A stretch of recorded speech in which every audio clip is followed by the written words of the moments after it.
सिंध के वज़ीर आला मुराद अली शाह से जब सवाल किया गया कि गम्स हॉस्पिटल में पेवंदकारी जो हो रही है जिगर की, वो कामयाब नहीं होती है। अरबों रुपए की बजट सिंध गवर्नमेंट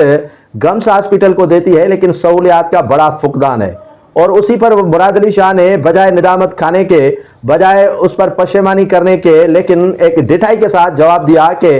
90% जो पेवंदकारी हो रही है वो कामयाब हो रही है, जिसमें 10% पेवंदकारी कामयाब नहीं हो रही है जिगर की। जिस पर सहाफियों ने कहा कि अगर 90% कामयाब हो रही है और 10% नाकाम हो रही है तो मरने वालों की तादाद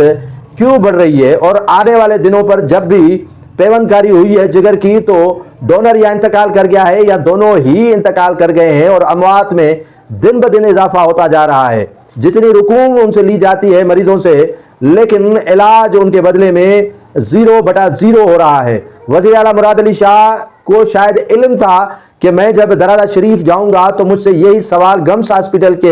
हवाले से किया जाएगा, तो उन्होंने सियासी तौर पर इसका जवाब दिया। जैसे सियासी रहनुमा बगैर किसी मुताले के जवाब देते हैं, तो मुराद अली शाह ने भी गम्स हॉस्पिटल के हवाले से बगैर किसी नॉलेज, बगैर किसी मुताले के ऐसे ही ठोक दिया, जैसे वो बाकायदा इस पर ब्रीफिंग ले चुके हैं। सहाफियों ने उनसे पूछा कि आप जनाब इस मामले की तहकीकात करने के लिए क्यों नहीं कहते, जिस पर मुराद अली शाह ने जवाब जो है वो गोल बोल कर गए और किसी खातिर ख्वाह जवाब न देने पर सहाफियों ने बार बार उनसे सवाल किया कि जनाब गम्स हॉस्पिटल का कुछ करें, तो जिस पर मुराद अली शाह ने बरहमी का इजहार किया, बजाय इस वाक़े की या इन मामलात की तहकीकात करवाते। या तो उसे पहले ही ब्रीफ किया गया था कि इस तरह के जवाबात सहाफियों को देने हैं और इस मामले को यहीं पर रफा दफा करना है। लेकिन ये मामला कहीं छुपने वाला नहीं है, क्योंकि कई लोग